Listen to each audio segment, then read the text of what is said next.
Bonjour à toutes et à tous et merci de nous rejoindre sur RTI1. En Côte d'Ivoire, dans quelques instants, la cérémonie officielle de remise du prix Félix Houphouët-Boigny UNESCO pour la recherche de la paix. Les festivités, on le sait, se déroulent à Yamoussoukro, dans la région centre du pays. L'ex-chancelière allemande Angela Merkel est lauréate 2022 du prix Félix Houphouët-Boigny UNESCO pour la recherche de la paix, est arrivée hier dans la soirée à Abidjan. À noter que cette cérémonie de remise officielle sera retransmise en direct et en intégralité sur RTI1 à partir de 10h15. Remise officielle du prix Félix Houphouët-Boigny UNESCO pour la recherche de la paix. Plusieurs chefs d'État et personnalités sont arrivés en Côte d'Ivoire. C'est aux environs de 20 h que le président de la République, Alassane Ouattara, a accueilli la lauréate Angela Merkel.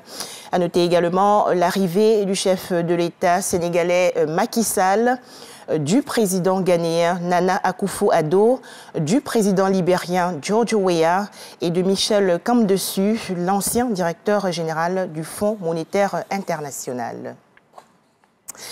La directrice générale de l'UNESCO est aussi en Côte d'Ivoire dans le cadre de la cérémonie officielle de remise du prix Félix Houphouët-Boigny UNESCO pour la recherche de la paix. Audrey Azoulay a échangé hier avec le président de la République, Alassane Ouattara.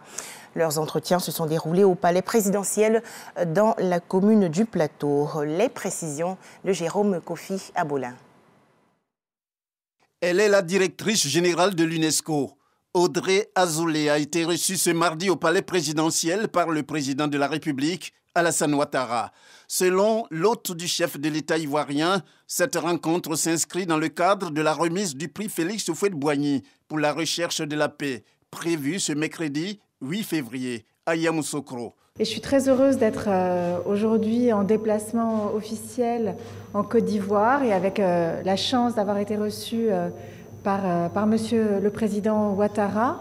Nous nous retrouvons pour une très belle occasion qui est le prix Houphouët-Boigny UNESCO, un prix pour la recherche de la paix, qui est l'un des grands prix mondiaux pour la paix et qui sera remis par Monsieur le Président et moi-même à l'ancienne chancelière d'Allemagne, Madame Angela Merkel, pour son accueil des migrants lorsqu'elle était en fonction.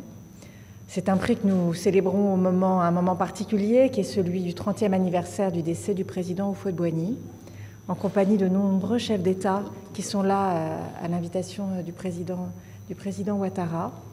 Et ça arrive à un moment où nous avons, je crois, plus que jamais besoin de construire la paix, qu'il s'agisse de la sous-région ou du monde.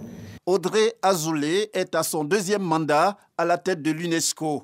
Elle a été réélue à la 41e session de la conférence générale de l'organisation tenue en novembre 2021. En images, l'actualité hors de chez nous et direction le Cameroun, dans le cadre des investigations ordonnées par le président Paul Biya après l'assassinat de l'animateur de radio Martinez Zogo. Les enquêteurs ont procédé hier à des perquisitions chez l'homme d'affaires Jean-Pierre Amungu Belinga. Pourquoi?